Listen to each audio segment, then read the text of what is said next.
It had been only a few minutes since two convicted murderers hijacked an ambulance and escaped from prison with a paramedic, an EMT, a nurse, and a guard held hostage. The police had no idea where they were heading. Attention all cars, we've got a report ambulance number 19 has been hijacked from the main prison. Two prison escapees have taken 4 hostages. These subjects are armed and dangerous. I was sitting on the side of the interstate. There was a possibility that the ambulance that was taken would come that way. Patrolman Michael Franks had heard about the escape on his police radio. Just a few minutes after I was there, the ambulance did come by me, and I fell in behind them. We got somebody coming up behind us. What is it, man? I have the ambulance in sight. We got cops. We're coming around on your side. I just watched for a few minutes, then pulled up the side to see if it could be the ambulance. Be cool, man. Just be cool. When I pulled up to the driver's door at that point, I noticed that the passenger did have a pistol. I pointed at the driver.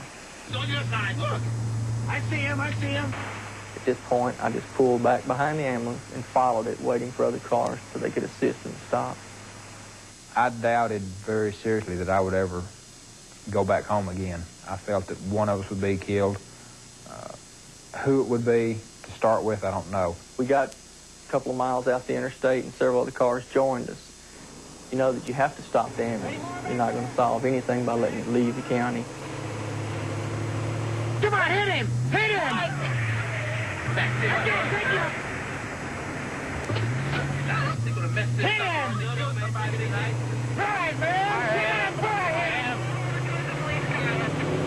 Get him out here! Get him out here! As I went in front of them, the car that was right behind me pulled up beside them on the driver's side. And we had 2 patrol cars in the rear. We boxed them in at that point. Things became so chaotic in the back that I felt they were going to kill us. The inmates were waving their weapons around, threatening to shoot people. We started easing them over to the right side of the road. We just brought him to a slow stop by just slowing our cars down gradually.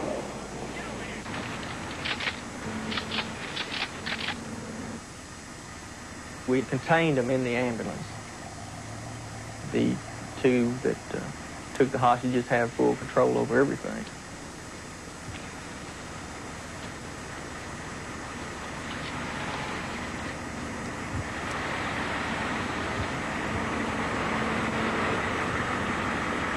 What are you doing? Watch yourself, Bible. Watch yourself. I'm watching. Boom, put some tape on the window. Cover the window. Corley said he wanted the windows covered up. He did not want the police officer to see how we were positioned inside that ambulance. I was shaking, so I couldn't really tear the tape off. Come on, Boone. Come on. He had me positioned between him and the window, so that if any bullet should come through that window, it would hit me and not him. Hurry up. Hurry up. Hurry up. I left a little corner so that I could see out.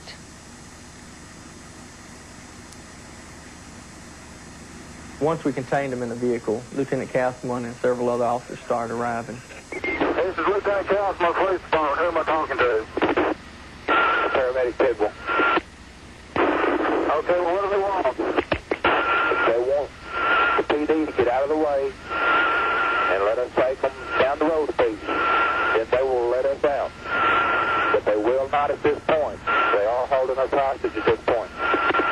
Okay, I don't have the authority to do that. I've got the people that do have the authority in route.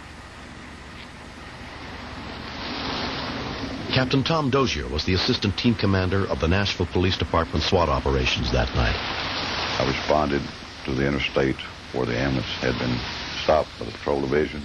As the team arrived, the team leaders were called into the SWAT van.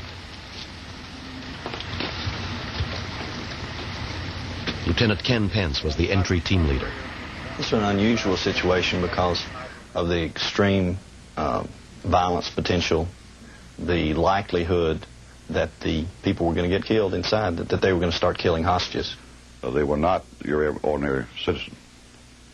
They had made the decision to escape from penitentiary, and they were on their way until the police department stopped them.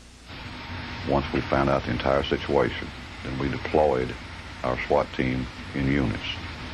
One unit is a gas team, one is a sniper team, and one is an entry team. Gas team will go with each sniper man, and once your entry team is close the rear door as you can, we need that key, use it, go. We had a duplicate key, so we practiced opening the door on a duplicate ambulance. Do you know which way the key turns? Because a half a second turning a key could mean someone's life.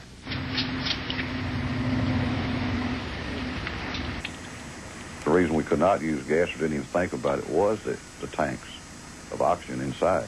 We shoot gas, it sets something on fire, you blow up, you kill everybody in the ambulance. This was a tricky situation because the snipers had to worry about not having any of the hostages in line with the line of fire. The standoff had already been going on for half an hour when hostage negotiator Sergeant Nancy Fielder arrived on the scene. We work as a team because we consult each other. We call it a think tank. We use one primary negotiator. I played that part on this particular call, but it's a team effort. If we don't move the police car and get out of the way and let them go on there, we've got it surrounded. Nobody's hurt it this time? Negotiators are in charge of the situation. Okay, ask him to pick up the mic and talk to me for a minute, please. He said to back the cars up and move them away from us. He's not going to get on the mic. Tell him we don't want to get anybody hurt, that, we want to resolve this situation, and the best thing they can do is just to come out now, and, everything's going to be okay. Nobody's going to be hurt. He said that everybody in here is going to die or we're going to move. He said they'll kill everybody in here and then turn the gun on themselves at this point if they don't let us go on down the road, and then they'll let us out. Ask him to pick up the mic and talk to me for a minute, please. Who am I talking to? My name's Nancy. What's yours? Hey, I know what y'all doing. This is the last time my boys coming over this gun going.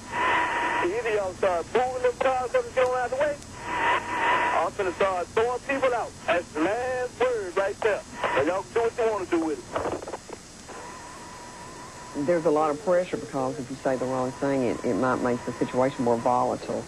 I was worried about hearing a gunshot several times when I keyed the mic to talk to him. There's two persons in here with guns holding on us. And he's fixing to count out, and both of them are going to start shooting at the same time. Now, please move those damn cars in front of us.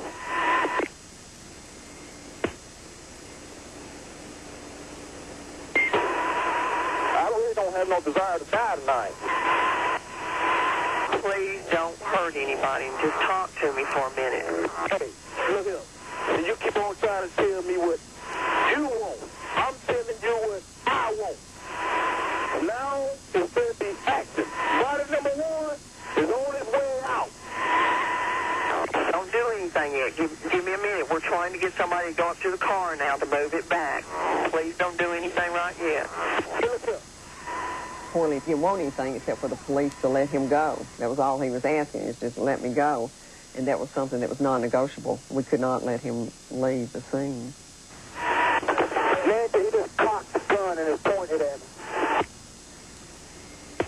Corley, don't do anything yet. We're still trying to get this taken care of back here. Give us a little time. You got all night. There's no big rush. The hell it ain't. It's me in here, not you. If the shot was fired in that ambulance, our entry team was going in. Hopefully, if they shot one, we could save another one. Rescue 911 will continue.